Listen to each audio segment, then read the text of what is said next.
you can increase your muscle gain. I think the number was like 50% just by focusing on the contraction, the mind-muscle connection, and wanting to squeeze that muscle, wanting it to grow, willing it to grow. And health for such a large degree is being in alignment. In this flow towards my purpose, I feel so much better. I feel like I won't age. I feel powerful. Get those foods and get those nutrients and go to the gym. Get that pump so you can feel that. You can have that dopamine and that vision becomes a little clearer, a glimpse of it, even if it's just for a brief moment, for 30 minutes a day, and you finally feel good. And you finally feel like it's possible. And remember that. Write down your thoughts in that moment. We never sacrifice health for looks or short-term gains, ever.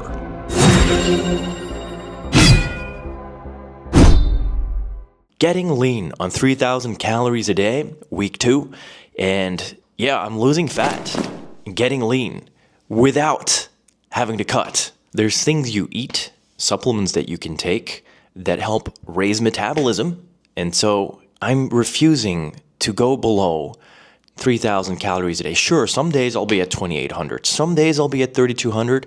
I'm a very intuitive eater. That is the goal, to eventually be able to recognize whether you need a little bit more of this or a little bit more of that. That is the goal. And if by beginning of January I'm still not losing any fat, I'm just going to change things. I'm currently on 1 capsule of NDT, 130 milligrams of naturally desiccated thyroid. I will just raise that amount. Instead of like putting less logs in it, we're going to increase the flame. If you get what I mean. Of course you get what I mean. You're smart. You're a subscriber of this channel. So, no starving ourselves, okay? We're not doing that. Sure, you'll look good for a while if you starve yourself, especially when you're young and you're full of protective hormones and youth hormone, but at the expense of those hormones, the protective hormones, you're gonna burn right through them. Clavicular is a really good example. He's all the rage, all the talk right now. I wonder which CIA operative is behind that guy, but this guy's 19, and I do really respect his effort at that age to be doing such things. Like, I was playing video games, man. Of course it's different times, but it's still very impressive that you have that much will to power, right? He's doing his shit, which is always respectable. Whether you're Brian Johnson with absolute retarded information on health, he's still doing his best. You know, I can only have respect for that, but I'm drifting off topic. So yeah, Clev, he's basically, this is the problem with Looksmaxxing. He's been on TRT since 14, and the next big trend will be exogenous hormones, but, because that's already the big trend right now when you look at the fitness industry and Looksmaxxing stuff, like yeah, but the next big trend will be using these exogenous hormones the right way. And this is where peating comes in. I'm very interested in these exogenous hormonal use cases because it turns out pregnenolone and progesterone are not WADA banned. So you can actually use them as a professional athlete without being disqualified from, you know, your natural status. You're not losing your natty cards. A lot of guys are abusing steroids without the protective youth hormones that are also required, and the other cofactors like all the nutrients, and there's so many things. Yes, of course, the basis is always the food. Just eat real food is always the basis. And then on top of that, because we live in such an extreme environment where if you take a 10-minute hot shower every day, it basically equates to estrogen therapy, it only makes sense to sometimes, you know, use a little bit of the countermeasure to that, which would be protective hormones, exogenous protective youth hormones like progesterone, pregnenolone, a little bit of DHEA. And I think everyone, as Dr. Pete said, can benefit from a little bit of thyroid after the age of 25, when usually the youth hormones and the protective hormones start to decline. So there's a whole new world waiting for us to be explored. That is Bulgarian peating. That said, I'm just holding my finger on the trigger. Let's finish these 12 weeks first, eh? One of the fundamentals is that we never sacrifice health for looks or short-term gains. Ever. Never sacrifice health, sustainability, longevity for short-term gains. That's the whole problem with the Looksmaxxing currently. Like, they are not doing it in a natural way. Yeah, sure, you can cut open your jaw, do double jaw, and put it all forward, but at the expense of your mid-face and the upper part, upper third, being left behind. So it's not completely holistic. And sure, maybe it'll look a little bit better and it will solve some issues, and maybe it's the best option for certain people. But now technology is improving, and we have the FME plus FMA, which basically screws, I'm not going to go into detail, but basically it brings the mid-phase forward as well. Possibly. I will test this out, but first I need $100,000 for this treatment. But that's besides the point. You're here for the information. Why are you here? You're here to unlock the keys to your ultimate potential. Let's get into the full day of rape eating and and just have a jolly old good time. It's actually so simple. In the last episode, I went through all these ratios and really technical, but it's hard to follow along. Let me just show you what I eat. Now, guys, I live like an animal, all right? So I eat very simple. I drink a shit ton of milk and eat a lot of potatoes. But let's start in the morning. I wake up around 7:30, take my temp and pulse, and well, as you can see, it's all right. My heart rate is a little bit low, but I think because I do so much gym all my life, so many sports, I think my heart is a little bit like, it is a sports heart. So breakfast, eggs, potatoes, milk. My supplements. I have a shit ton of supplements, but honestly, I'm not going to go over my entire supplements again. I have my entire video on the ultimate metabolic stack that I have adjusted a little bit. I should do a new one in the future, but it's still very relevant. I updated the description to match that, but I would remove Tutka. I don't think it's that useful.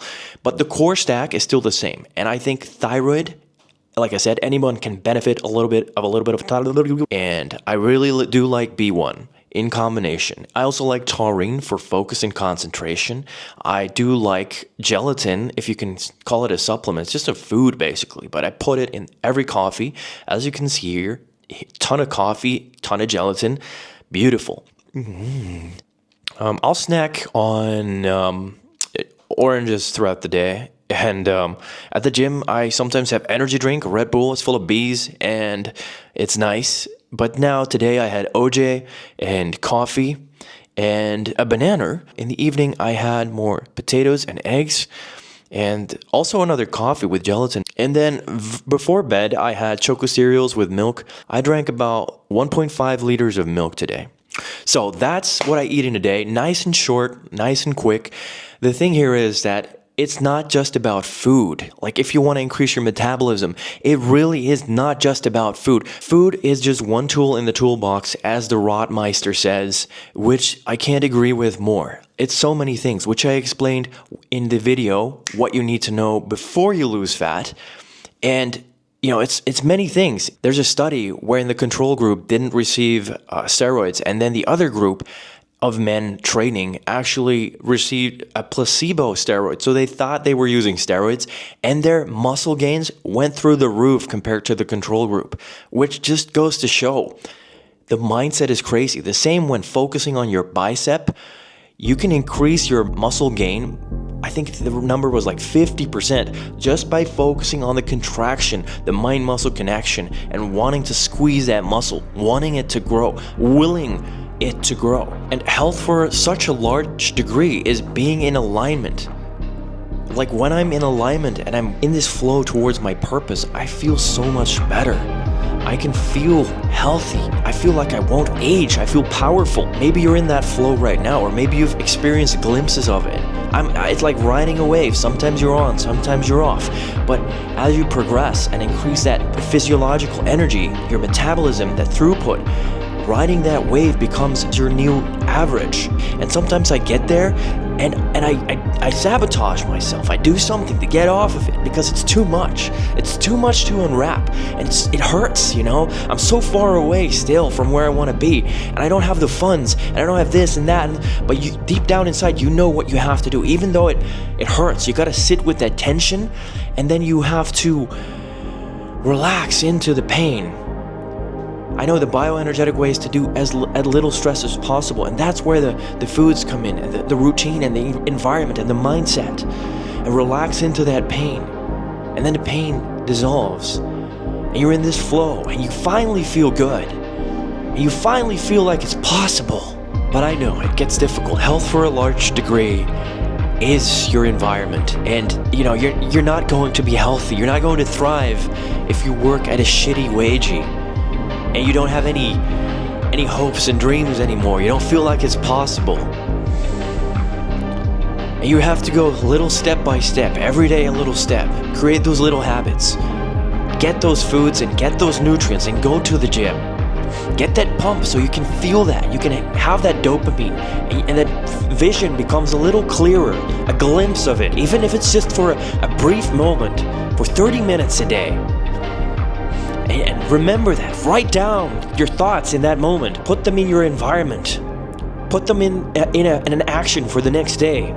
Every day, a little bit. I'm getting a little bit emotional here. It's been a little bit of an emotional week. I've had very little sleep, and my mother had a brain hemorrhage. What do you call them in English? Stroke. She had a stroke, but she's doing all right now. I got her a nice PD stack, which immediately improved her verbal fluency by like 40-50% after she took it, and I spoke to her. She was able to string sentences again because her verbal, like she's getting confused with words. You can't find the words now. She's old, guys. I'm old. I'm unk, bro. But she's doing good now. I'm going to fly back to the Netherlands tomorrow. I think thyroid is almost necessary for many people, like especially if you're old. You're not going to undo, like reverse 2 decades of stress accumulation just by upping your carbs by 40% and lowering your fat by 20%. You know what I mean? Like you've been fucking up for 15 years. Oh, let me just increase carbs and lower fat. It's going to help, but it's not going to help immediately. Like maybe it'll take like 6 months, a year, maybe 2 years. So in that case, the supplements are tremendous. Thyroid has helped me so much. If any supplement, thyroid has been a game changer. Like I said in my previous videos, it's also one of the hardest supplements to take. It's very intuitive. You need to be at a certain level. So definitely hire Danny Roddy. Next video, I'm going to be in the Netherlands. I'm thinking about doing a concentric training style, what I call my intuitive split. Leave a comment and a like. Where are you from? Netherlands. Like you dress like golden era. Yeah. I'm a fitness instructor. I saw you every day. Yeah. You train classic. You working out. You making love. It's Yeah. rare Yeah. that young people train like that. You think so? Good for you. You've been training for a while as well. Yes. You always hide it, but I can tell. Yeah. You love Arnold era. I know. Yeah, I yeah. can see the difference. Yeah. You go walk from home. Yeah. Jarana, Yeah. You go walk until there. Yeah. All with pleasure. That's Yeah. good. That- Just keep on going.